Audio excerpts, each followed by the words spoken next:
나는 한성배 65. 평생 인쇄소를 운영하다가 작년에 가게 문을 닫았다. 아내와 단둘이 살며 자식 둘을 키워냈다. 돈 많은 집은 아니지만 평생 남에게 패 끼치지 않고 살아왔다. 우리에겐 오래된 빌라 한 채가 있다. 신혼 때 살던 집이다. 낡았지만 교통은 좋고 정이 많다. 그 집에서 우리는 아이들을 낳아 키웠다. 첫걸음마도 거기서 떼었고 입학식 날 아침 사진도 거기 좁은 거실에서 찍었다. 벽지는 몇 번이나 다시 발랐고 배관은 한두 번 터졌지만 우리는 그 집을 떠나지 않았다. 하지만 아이들이 크고 형편이 조금 나아지자 우리는 더 나은 곳으로 이사했다. 그리고 그 빌라는 비워졌다. 팔 수도 있었지만 차마 그럴 수 없었다. 그곳엔 우리 가족의 시간이 새겨져 있었다. 큰아들 도윤이가 결혼한다고 했을 때 우리는 자연스럽게 말했다. 신혼 때까지만이라도 그 빌라에서 살아라. 우리 부부에게는 아들 하나, 딸 하나가 있다. 몇 해 전 아들이 결혼을 앞두고 있을 때 우리는 오래 고민하다가 신혼 때 살던 빌라 한 채를 내놓았다. 전세금 걱정 없이 시작할 수 있다면 그것만으로도 충분하다고 생각했다. 형편 어려울 땐 시작이 중요하다. 그 생각 하나였다. 우리도 그렇게 시작했고 그 집 덕분에 버틸 수 있었다. 아들도 그러리라 믿었다. 그런데 며느리들 지연을 처음 만난 날 그 집 이야기를 꺼냈을 때 그녀의 표정이 묘하게 굳는 걸 느꼈다. 아들은 괜찮다고 했지만 지연은 달랐다. 우리는 그때 이미 알았어야 했다.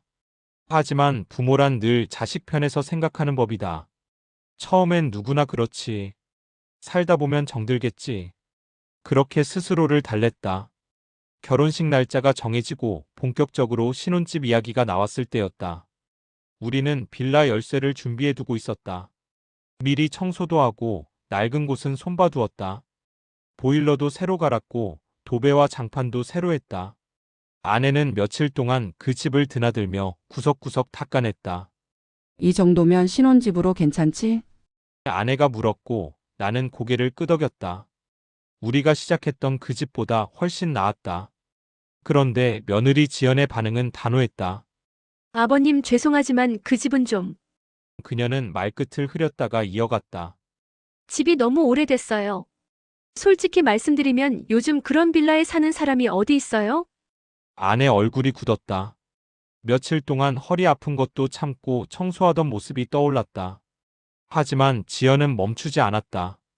엘리베이터도 없고 주변도 별로예요. 마트도 멀고 학군도 안 좋잖아요. 저희 친구들은 다 신축 아파트에 사는데 거기 가면 뭐라고 말해요? 아이 생기면 너무 힘들 것 같아요. 유모차 들고 계단 오르내릴 생각하면. 나는 아들을 봤다. 도유는 말이 없었다. 그저 아내 얼굴만 힐끔힐끔 보더니 결국 고개를 끄덕였다. 아버지, 지연이 말이 맞는 것 같아요. 요즘 시대의 빌라는 좀. 그 순간 가슴이 철렁 내려앉았다. 우리가 평생을 살았던 곳, 아들을 키워낸 그 집이 부끄러운 곳이 되어버린 기분이었다. 하지만 나는 참았다. 그래, 너희가 편한 게 중요하지. 그 빌라는 그대로 남았고 아들 부부는 더 먼 지역의 신축 아파트 전세로 들어갔다. 문제는 전세금이었다. 그들이 준비한 돈으로는 택도 없었다. 아버지, 조금만 도와주시면 안 될까요? 도윤이 조심스럽게 물었다. 전세금은 감당하기 벅찼다. 도윤의 적금, 지연의 모은 돈, 그리고 우리가 평생 모은 노후자금 일부까지 모두 합쳐야 가능했다. 아내는 망설였다. 여보, 그 돈은 하지만 나는 고개를 저었다. 괜찮아. 애들 결혼하는데 이 정도는 해줘야지. 결국 우리는 노후 자금 중 절반을 내놨다. 병원비로 모아둔 돈까지. 지연은 고맙다는 말도 없이 당연하다는 듯 받았다. 아, 이 정도면 되겠네요. 감사합니다. 우리 손에 남은 건 거절당한 빌라 한 채와 반으로 줄어든 통장 잔고뿐이었다. 아파트는 좋았다. 신축이라 깨끗했고 엘리베이터도 있었고 주변 환경도 괜찮았다. 지연은 만족스러워 보였다. SNS에 새집 사진을 올리며 친구들에게 자랑했다. 드디어 제대로 된 집에서 신혼 시작해요. 대신 도윤은 매일 왕복 4시간 출퇴근을 했다. 새벽 6시에 일어나 밤 9시에 집에 돌아왔다. 얼굴은 날이 갈수록 수척해졌다. 한 달에 한두 번 우리 집에 들를 때면 눈밑이 검게 그을려 있었다. 괜찮니? 아내가 걱정스레 물으면 도윤은 웃으며 말했다. 괜찮아요. 차 안에서 자면 되니까요. 하지만 그 웃음은 예전 같지 않았다. 지연에게 회사 근처로 이사하자고 말한 적 있냐고 물었더니 도윤은 고개를 저었다. 지연이가 이 동네 너무 좋아해요. 친구들도 근처에 살고 카페도 많고. 이사하자고 하면 또 말끝을 흐리는 아들을 보며 가슴이 답답했다. 그래도 우리는 아무 말하지 않았다. 다 자기 선택이지. 간섭하면 며느리가 싫어할 게 뻔했다. 이미 한 번 우리 집을 거절당한 터였다. 더 이상 나설 이유가 없었다. 빌라는 월세로 돌렸다. 그 돈은 노후를 위해 따로 모아두었다. 한 달에 60만 원. 적은 돈이 아니었다. 우리가 늙어 병들었을 때 요양병원비라도 될 수 있을 거라 생각했다. 아들에게 노후 자금까지 빌려준 상황에서 그 월세는 마지막 안전망이었다. 1년쯤 지났을 때 도윤에게서 전화가 왔다. 아버지, 저 이번에 승진했어요. 기쁜 소식이었다. 하지만 곧이어 들린 말에 웃음이 멎었다. 그런데 지연이가 차 한 대 사자고 해요. 출퇴근도 편하고 주말에 나들이도 가고. 전세금 보탠 돈은 언제 갚을 건데? 아내가 조심스럽게 물었다. 도윤은 잠시 침묵하다 말했다. 그건 좀 천천히 해도 될까요? 차 할부금도 있고 지연이 임신하면 돈 들어갈 때가 많아서요. 우리는 더 이상 묻지 않았다. 어차피 돌아올 돈이 아니라는 걸 알았다. 아들은 우리가 준 돈을 빚이 아니라 당연한 지원으로 여기고 있었다. 그 사이 우리 형편은 점점 어려워졌다. 아내가 허리를 다쳐 수술을 받았다. 병원비가 만만치 않았다. 내 건강도 예전 같지 않아 약값이 늘어갔다. 빌라 월세는 이제 생활비로 쓰일 수밖에 없었다. 시간이 흘러 둘째 딸 수아의 결혼 이야기가 나왔다. 수아는 오래 사귄 남자친구와 결혼을 앞두고 있었다. 조용하고 착한 아이였다. 우리에게 부담 주지 않으려고 스스로 전세금을 모으고 있었다. 아빠, 저 이번에 전세 알아봤는데 빌라 괜찮은 데 있더라고요. 수아가 말했을 때 아내가 물었다. 우리 빌라는 어때? 수아는 환하게 웃었다. 거기면 정말 좋죠. 교통도 좋고 제가 어릴 때 살던 곳이잖아요. 우리는 그때 결정했다. 이번엔 제대로 주자고. 수아에게 그 집을 주기로. 수아 결혼 이야기가 나오자마자 갑자기 도윤에게서 연락이 왔다. 아버지 혹시 그 집 아직 다른 사람 안 들어왔어요? 전화기 너머 목소리가 조심스러웠다. 왜? 내가 물었다. 도윤은 잠시 망설이더니 말했다. 전세 계약이 이번 달 말에 끝나는데 집주인이 전세금을 2억이나 올려달래요. 도저히 감당이 안 돼서요. 그래서? 다른 데를 알아봤는데 시세가 너무 올랐어요. 저희 돈으로는 지금 사는 곳만 한 집을 구할 수가 없어요. 도윤의 목소리에 다급함이 묻어났다. 그리고 조심스럽게 덧붙였다. 만약에 말이에요, 아버지. 집 못 구하면 그 빌라에서 우리가 살면 안 될까요? 나는 귀를 의심했다. 뭐? 그러니까 임시로요. 1, 2년만 있다가 형편 나아지면 나가고. 순간 머릿속이 하얘졌다. 2년 전 그 집을 구닥다리라고 했던 사람이 지금 그 집에 들어가겠다고 했다. 그것도 임시로. 지연이는 뭐래? 내가 물었다. 지연이가 먼저 말했어요.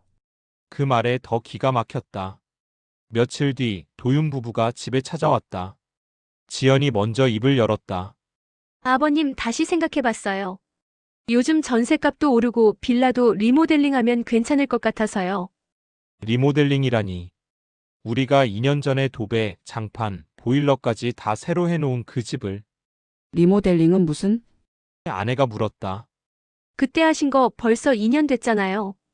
요즘 트렌드에 맞게 다시 좀 해야죠.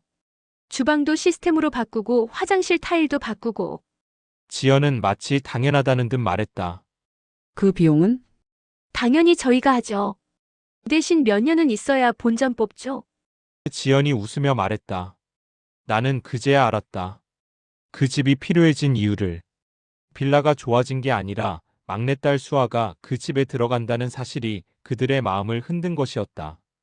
동생에게 좋은 집이 돌아간다는 게 참을 수 없었던 거다. 아버지, 저희가 먼저 말했잖아요. 도윤이 말했다. 처음엔 내가 거절했잖니. 내가 대답했다. 그건 그때는 몰랐죠. 요즘 전세 시장이 이렇게 안 좋을 줄. 도윤의 말에는 미안함이 없었다. 오히려 당연하다는 뉘앙스가 깔려 있었다. 형이니까, 손자를 줄 사람이니까, 먼저 태어났으니까 당연히 우선권이 있다고 생각하는 것 같았다. 처음엔 내 귀를 의심했다. 그 집을 가장 먼저 거절한 사람이 이제 와서 먼저 달라고 말하고 있었다. 그것도 당당하게. 아내는 아무 말 없이 나를 봤다. 그 눈빛에는 실망과 분노가 섞여 있었다. 나도 마찬가지였다. 우리는 그날 대답을 미뤘다. 생각 좀 해보마. 며칠이 지나고 지연에게서 카톡이 왔다. 어머님, 저희 이번 주말에 빌라 좀 보러 가도 될까요? 리모델링 견적 받아보려고요. 아직 우리가 허락도 하지 않았는데 벌써 리모델링 견적을 받겠다고 했다. 아내는 한숨을 쉬며 전화기를 내려놓았다. 이게 무슨 경우야? 그 주말 도윤 부부가 빌라에 왔다. 우리도 함께 갔다. 지연은 집 안을 둘러보더니 이것저것 체크하기 시작했다. 여기 벽지 다 뜯어내고 바닥도 마루로 바꿔야겠어요. 주방은 완전히 새로 해야죠. 요즘 누가 이런 주방 써요? 화장실도 너무 작아요. 벽 좀 허물 수 있나요? 우리가 정성껏 손본 집을 마치 쓰레기장 보듯 하는 모습에 아내 얼굴이 굳었다. 하지만 지연은 눈치 없이 계속 말을 이어갔다. 그나저나 수아는 언제 결혼해요? 다음 달 예정이야. 아내가 짧게 대답했다. 아, 그래요? 그럼 신혼집은 어디로 정했대요? 아직. 에이, 아직도 못 정했어요? 어쩌려고.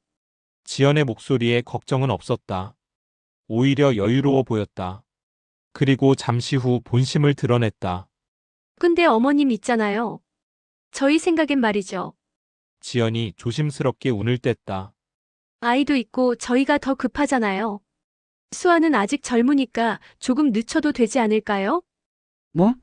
아내가 날카롭게 반응했다. 아니, 지금 뭐라고 한 거야? 어머님 화내지 마세요. 저도 수아 생각해서 하는 말이에요. 지연은 태연하게 말을 이었다. 수아는 신혼일 2년 더 전세로 살아도 되잖아요. 저희는 애가 있어서 안정적인 게 중요하거든요. 애는 무슨 애? 너희 아직 애도 없잖아. 아내가 쏘아붙였다. 곧 만들 거예요. 계획 중이라니까요. 지연은 당당했다. 도윤은 옆에서 말없이 서 있었다. 아내를 말리지도 돕지도 않았다. 그저 고개를 숙이고 있을 뿐이었다. 거기서 끝이 아니었다. 며칠 뒤 지연이 다시 전화를 걸어왔다. 어머님, 저희가 이사하면 아이 좀 봐주실 수 있죠? 뭐? 있잖아요. 제가 임신하면 일 병행해야 하니까 어머님이 좀 도와주셔야죠. 어차피 근처 사시잖아요. 아내는 멍하니 나를 봤다. 얼마 전 허리 치료로 병원 다녀온 사람에게 하는 말이었다. 수술 후 아직 완전히 회복도 안 된 상태였다. 나 허리 수술했다. 무거운 거 못 들어. 아내가 말했다. 아이고, 그럼 제가 조심할게요. 아이 안고 있지 말고 눕혀서 봐주시면 되잖아요. 지연은 아내의 사정 따위 관심 없다는 투였다. 그 말은 부탁이 아니었다. 이미 정해진 계획 같았다. 집도 주고 손주도 봐주고 그게 당연한 순서라고 생각하는 것 같았다.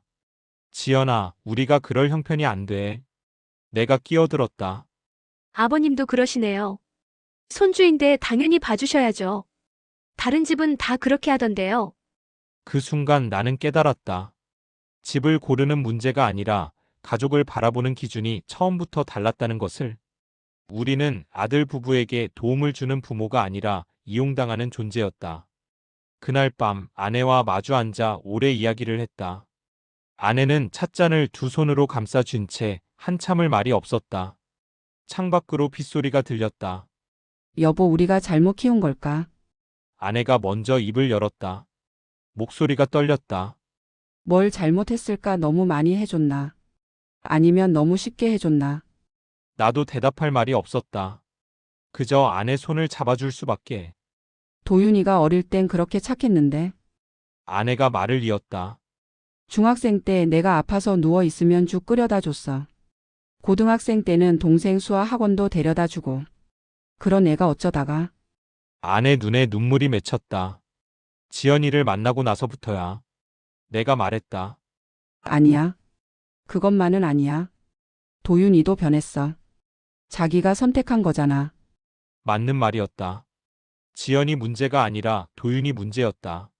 아내 눈치를 보고 아내 편만 들고 우리에게는 미안하다는 말 한마디 없이 당연하다는 얼굴로 요구만 늘어놓는 게 바로 우리 아들이었다. 처음에 빌라 거절했을 때 우리 너무 쉽게 넘어갔어. 아내가 한숨을 쉬었다. 그때 단호하게 말했어야 했는데. 이게 내 몫이다. 받든지 말든지 내 선택이다라고. 그래도 우린 부모잖아.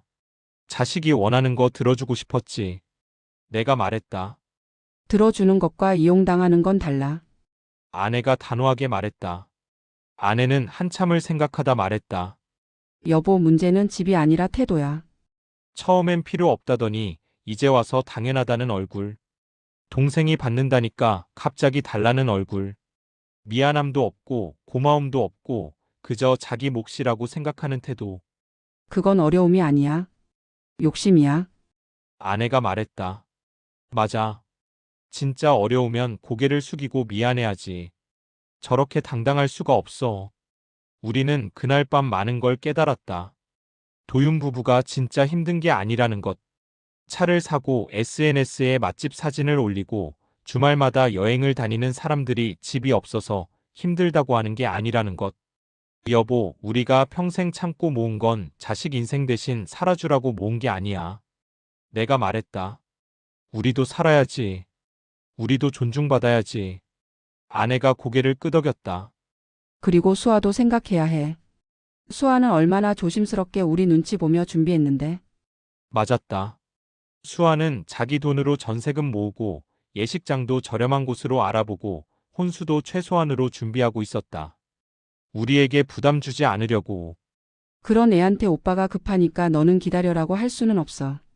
아내가 단호하게 말했다. 순서가 있는 거지. 도윤이는 이미 기회를 받았어. 거절한 건 자기야. 그리고 또 하나 우리가 더 늙기 전에 지켜야 할 것이 무엇인지도 깨달았다. 그건 돈이 아니라 원칙이었다. 공정함이었다. 자식들을 똑같이 대하는 것이었다.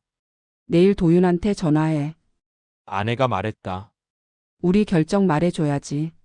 나는 고개를 끄덕였다. 이번엔 물러서지 않기로 했다. 며칠 뒤 우리는 도윤 부부를 집으로 불렀다. 도윤은 밝은 표정으로 왔다. 리모델링 견적서까지 들고. 아버지 이거 보세요. 생각보다 저렴하게 나왔어요. 지연도 옆에서 거들었다. 3개월이면 끝난대요. 그럼 6월쯤 입주할 수 있겠네요. 이미 들어갈 생각으로 가득한 얼굴이었다. 나는 그들을 마주 보고 앉았다. 도윤아, 미안하지만 그 빌라는 이미 수아에게 준 집이다.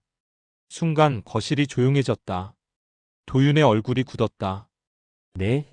무슨 말씀이세요? 수아 결혼하면 그 집 줄 거야. 이미 약속했어. 아내가 덧붙였다. 지연이 벌떡 일어났다. 어머님, 그게 무슨 말씀이세요? 저희가 먼저 말했잖아요. 먼저 거절한 것도 너희야. 내가 차분하게 말했다. 그건 그때는 상황이 달랐죠. 도윤이 목소리를 높였다. 상황이 달라? 뭐가 달라졌는데?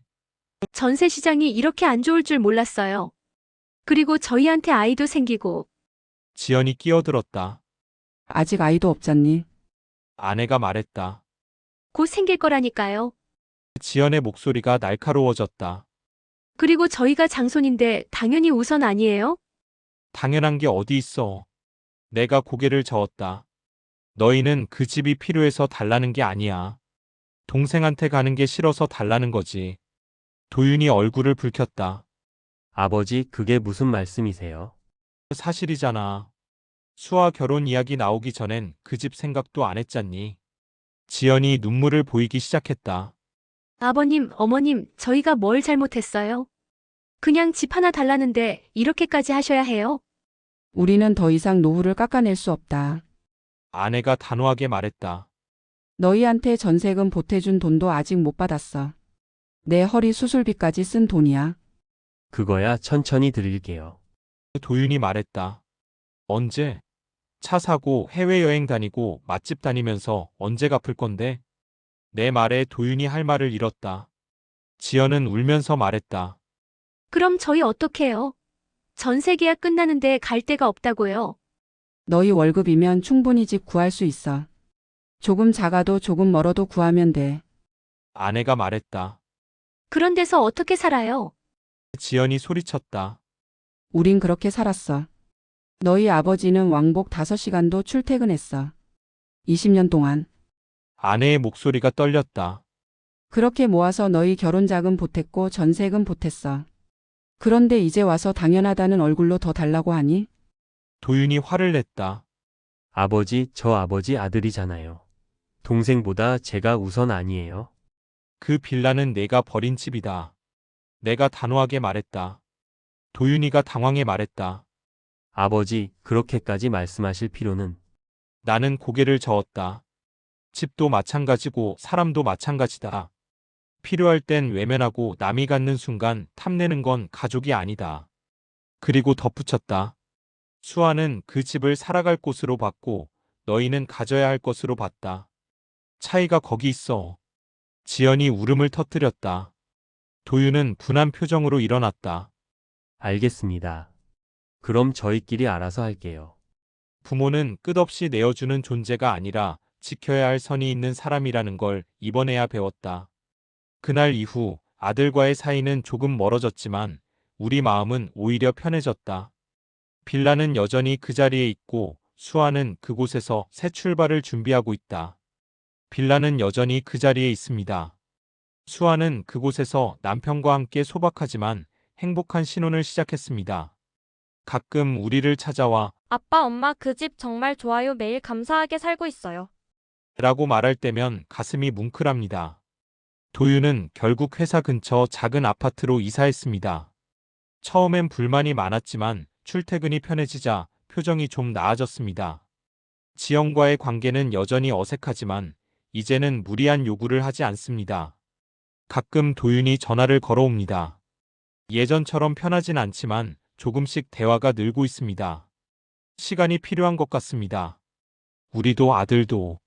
지난주 수아가 아이를 가졌다는 소식을 전해왔습니다. 우리 첫 손주입니다. 아내는 기쁨에 눈물을 흘렸고 나도 모르게 웃음이 났습니다. 아빠, 손주 보러 자주 오세요. 우리 집 가까우니까 편하게 오세요. 수아의 말에 아내가 대답했습니다. 그래야지. 우리 무리하지 않는 선에서 도와줄게. 부모로 산다는 건 참 어렵습니다. 어디까지 주고 어디서 멈춰야 하는지 정답은 없습니다. 하지만 한 가지는 분명합니다. 자식을 위한 희생과 자식에게 이용당하는 것은 다르다는 것. 그리고 진짜 사랑은 공평함 속에서 자란다는 것. 우리는 이제 당당합니다. 잘못된 선택을 바로잡았고 지켜야 할 것을 지켰으니까요. 부모와 자식, 가족 간의 경계는 어디까지일까요? 이 이야기가 공감되셨다면 구독과 좋아요 부탁드립니다. 여러분의 응원이 더 좋은 이야기를 만드는 힘이 됩니다. 댓글로 여러분의 생각도 들려주세요.